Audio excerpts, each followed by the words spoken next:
Hello mga kaonyokers, good morning sa inyong tanan. So update nato karon sa sayo sa kabuntagon mga kaonyokers is nagpaluap ta ani nga baboy. So mga kaonyokers, no, ako lang ingon sa inyo ha.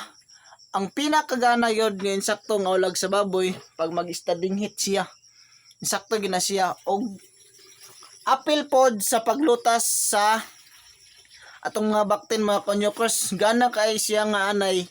Kay gikan sa paglutas, 3 days lang siya. Naging sakto na po dayon ng iyang ulag. Mga kaonyokers, no.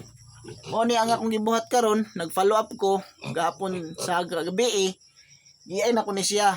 Tapos karon buntag sayo, nag-follow up ko mga kaonyokers. So na ako diri karon, no. So, maayong buntag sa inyong tanan. Sakto gid kayo siya. Mo ni pinakaayos og sure gid ka nga mabuntis ni nga baboy. Kay standing hit yun ang iyahang pagka ulag mga kaonyokers. O diba?